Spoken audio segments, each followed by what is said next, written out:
everyone, welcome to your Learn Lab. I'm Seema, and if you're an IGNOU student, you're at the right place. Here we create different IGNOU courses to help you ace your exams. So hit that subscribe button to stay tuned to our channel. In today's video, we are going to look at MEG 1 Block 9, William Butler Yeats. Let's take a closer look at what we will cover today. We'll explore the life and work of W.B Yeats, one of Ireland's greatest poets, and then we'll start by placing him in his historical period, then look at his family background and early influences. Next, we will cover his politics and personal life, followed by his Irish identity and cultural roots. We'll trace his literary career through its early, middle, and later phases and examine how his poetry evolved from pre-modern to modern styles. Finally, we'll explain why understanding Yeats' life and context is essential for doing well in the IGNOU exam. Let's begin by looking at the period in which Yeats lived. Yeats received the Nobel Prize in Literature in 1923 and remained active as a poet, dramatist, and senator in the Irish Free State until his death. He lived from 1865 to 1939, a time of profound change and upheaval, both in Ireland and across the wider world. His life spanned the late Victorian era into the turbulent early decades of the 20th century, placing him at the crossroads of tradition and modernity. During the Victorian period, Yeats was born into a world still shaped by rigid social structures and imperial power. However, as he matured, he became a key figure in the Irish literary revival, a movement dedicated to reclaiming Ireland's unique cultural diversity through literature, folklore, and myth. This was no mere artistic project. It was deeply intertwined with the growing nationalist movement seeking Irish independence from British rule. Yeats' career also unfolded against the backdrop of modernism, a radical shift in arts and letters characterized by experimentation and a break from conventional forms. His later works reflect this modernist sensibility marked by irony, complexity, and a profound questioning of history and identity. Significantly, Yeats was not just a poet but also an active participant in Ireland's political transformation. He served as a senator in the Irish Free State after independence was achieved, which gave him a unique insider's perspective on the new nation's challenges. And as we started with earlier, in 1923, Yeats was awarded the Nobel Prize in Literature, cementing his international reputation as one of the most important literary voices of his time. His lifetime thus bridges multiple eras: the Victorian, the Irish nationalist awakening, and the modernist revolution, making him a complex figure whose work demands an understanding of these overlapping historical contexts.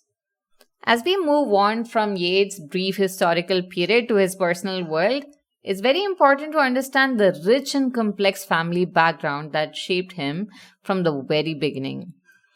As mentioned earlier, Yeats was born in 1865 into an Anglo-Irish Protestant family. He belonged to the ascendancy class, the social elite of Ireland at the time. This gave him a unique position, straddling the British cultural establishment while feeling a deep connection to Irish heritage. His father, John Butler Yeats, was not only a talented portrait painter but also an intellectual who nurtured a strong artistic environment at home. This creative atmosphere deeply influenced young Yeats and encouraged his early interest in arts. His mother, Susan Pollux-Finn, hailed from Sligo, a county famous for its stunning landscapes and rich folklore. The myths and legends from her homeland would later flow vividly into Yeats' poetry, making Sligo almost a mystical backdrop for much of his work. Yeats was surrounded by artistic talent in his immediate family as well. His brother, Jack, became a celebrated painter, while his sisters Lily and Lolly were closely involved in the arts and crafts movement and publishing. Lolly in particular co-founded the Koala Press, which played a key role in publishing Yeats' poems and supporting Irish literature. Growing up in this vibrant and artistic family, Yeats was exposed from an early age to myth, folklore, and mysticism, forces that would shape not just his poetic themes, but his lifelong quest to explore identity, spirituality, and culture. Building on the rich family background that shaped Yeats, his education and early experiences further deepened his unique cultural and artistic identity. Yeats attended Erasmus Smith High School in Dublin and later the Metropolitan School of Art, where he developed his artistic skills and met other young creatives. However, his formative years were split between the bustling city life of London and the rural mystical landscape of Sligo, his mother's home. This movement between two very different worlds gave Yeats a dual cultural identity, both Anglo-Irish and deeply connected to Irish folklore and tradition. From a young age, Yeats was fascinated by Irish folklore, fairy tales, and mythology. These elements would become foundational in his poetry. His early influences reflect this blend of spiritual and literary interests. He admired William Blake for his visionary spiritual symbolism and Percy Shelley for his passionate idealism and romanticism. Beyond literature, Yeats developed a lifelong interest in theosophy and occult, which shaped much of his philosophical outlook and poetic imagery. The mystical and esoteric traditions offered him a way to challenge the mechanical, rational views of the modern world. Throughout his early work, you can see how Yeats blends the romantic imagination with Celtic mythology and the Irish landscape, especially the legends and natural beauty of Sligo. This fusion gave his poetry a dreamlike quality that invites readers into a world where history, myth, and personal vision merge seamlessly. As Yeats' poetic vision matured, his engagement with politics and personal relationships became increasingly important to understanding his work. Yeats was a key figure in the Irish Literary Revival, a cultural movement dedicated to renewing Irish identity through literature and arts. This movement was closely tied to Irish nationalism, and Yeats strongly supported Ireland's independence from British rule. However, his stance was complex. He was deeply ambivalent about the violence that marked the struggle, especially after the Easter Rising of 1916. This ambivalence is poignantly reflected in his famous poem, Easter 1916, which captures both admiration and sorrow for the sacrifices made. Beyond literature, Yeats' political engagement extended into formal roles. He served as a senator in the Irish Free State from 1922 to 1928.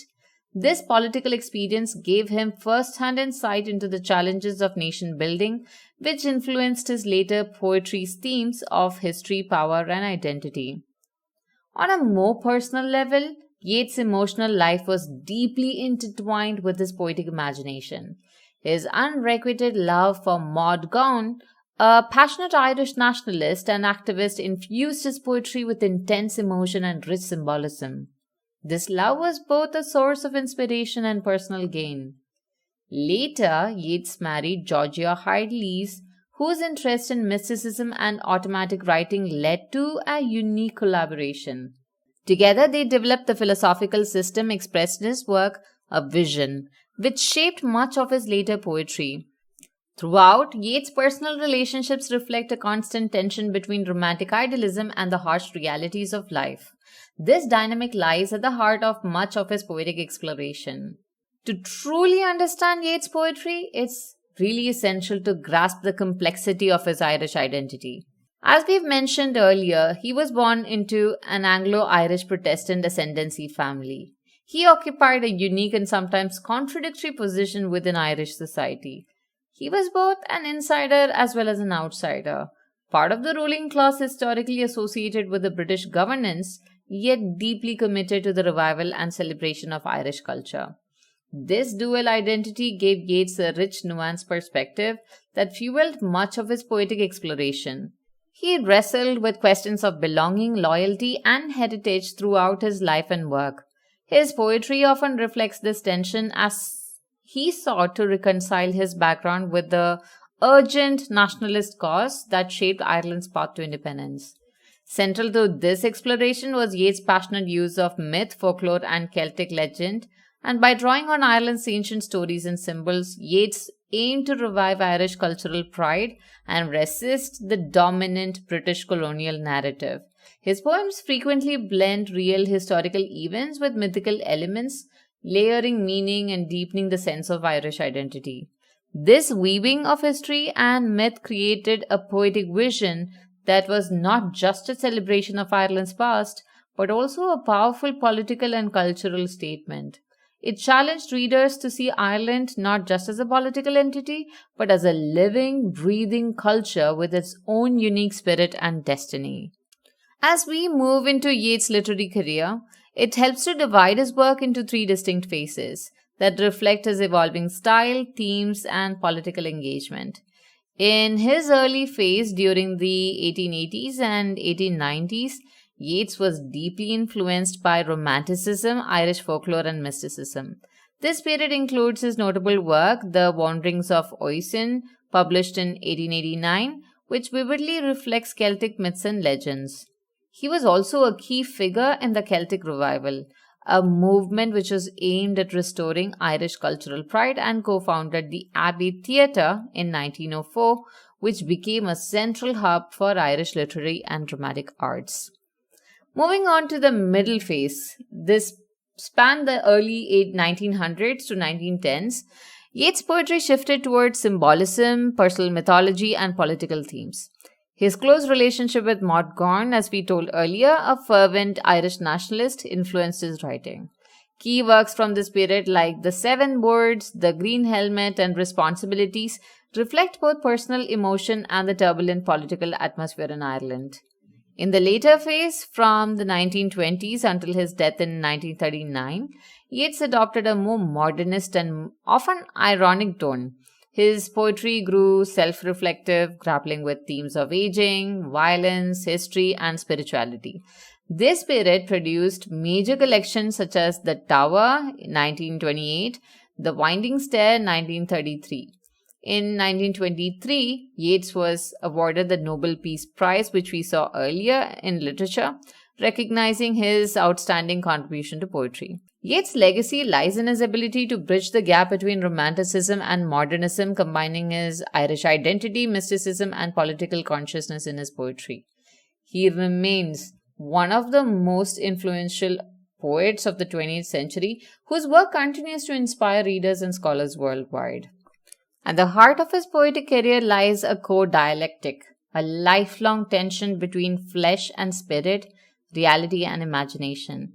Over time, his work moved from a mythical escape towards the pursuit of pure abstract ideals, reflecting his deep engagement with both the mystical and material worlds. So, in today's video, we've seen how deeply intertwined W.B. Yeats' life, times, and poetry truly are. Understanding his personal experiences, political views, and cultural background is key to unlocking the rich themes in his work, from Irish nationalism to mysticism and personal conflict. This context doesn't just deepen your appreciation, it sharpens your ability to analyze his poetry. When you know the stories behind the symbols, the historical allusions, and the tensions between modernism and tradition, your interpretations become more insightful and nuanced. Exactly what IGNOU exams look for.